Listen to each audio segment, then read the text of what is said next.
Hi, this is Dan from Inclusion Space. Today I'm going to talk about an idea that I had about inclusion philosophy, which is looking at inclusion in the context of shelter versus opportunity. So the idea is sheltering students with disabilities from the general education experience can limit valuable opportunities to experience school with their peers in the general education setting. Um, so when the IEP team, that's the individual education program team, plans for student programming, inclusion may be considered within the context of shelter versus opportunity.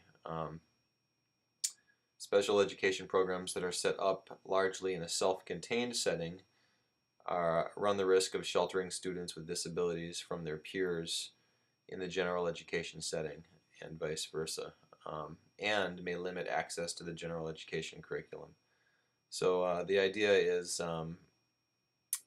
your, uh, your, the intention may be to shelter or provide um, more individual attention, but the opportunities are being limited in that regard. They're missing out on opportunities that students have in the general education setting. Um, when students are sheltered, both negative and positive opportunities are limited. For example, a student sheltered from recess won't have the opportunity to fall and scrape his knee, but also won't have the opportunity to play basketball with a group of his peers. So whenever you limit and shelter somebody, you reduce the potential gains that might be made in the uh, in the general setting. You may be opening up doors for other gains if there's a need for individual attention or individual instruction of some kind.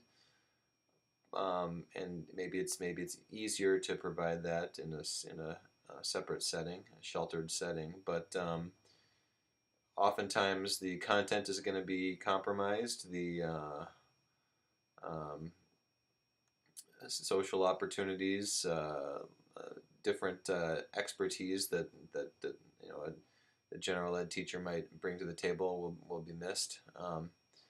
So there's just a lot of factors to weigh in when you're thinking about how much inclusion is possible for each student.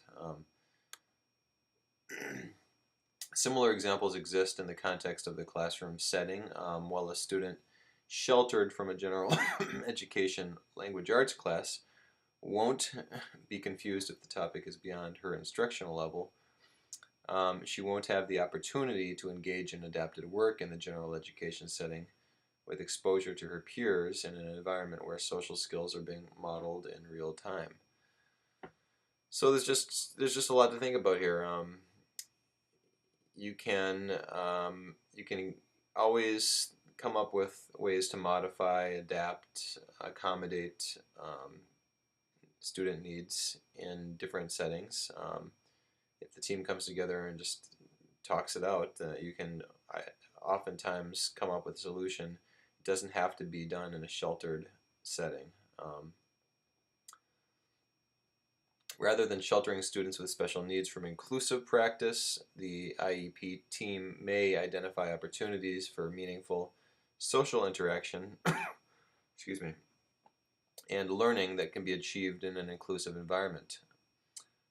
To create an inclusive experience, school staff and families work together to ensure that there is a focus on identifying appropriate opportunities for students with disabilities to have access to the general education setting, curriculum, and peer groups. So basically, it's a conversation that the team needs to have as a team with families, working together, finding appropriate opportunities in different settings with different peer groups for inclusion to take place. And it's the school's responsibility to use best practices to accommodate inclusive classrooms, like coming up with um, how to create norms that are friendly toward inclusion, how to create a social environment that is set up where there's an understanding that everybody is part of the community, where co-teaching and collaborative teaching between a general ed teacher and a special ed teacher and paraprofessionals works to support everyone, using different models of co-teaching, and using a school-wide approach that addresses all the areas of the experience, whether it's the classroom, field trips, after-school activities, camping trips that people go on in classes, cafeteria assemblies, that kind of thing. So that that's some discussion and philosophy on looking at um, how to program for inclusion, and what one way to look at it, if you um,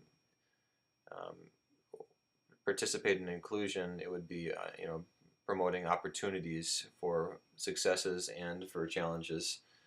Um, and as you shift to the other side of the scale, you're providing more shelter, but you're limiting opportunity. So that's what I wanted to talk about today. I'll talk more about it in other videos, but I thought this is a pretty handy way to look at um, kind of the conversation of special education, and where different people come in with their philosophy, whether they're either toward the shelter or toward the opportunity spectrum. Um, and let me know what you think about shelter versus opportunity. Where do you fall on that spectrum? Leave your comments below, like, share, subscribe if you like content like this, and we'll talk to you soon.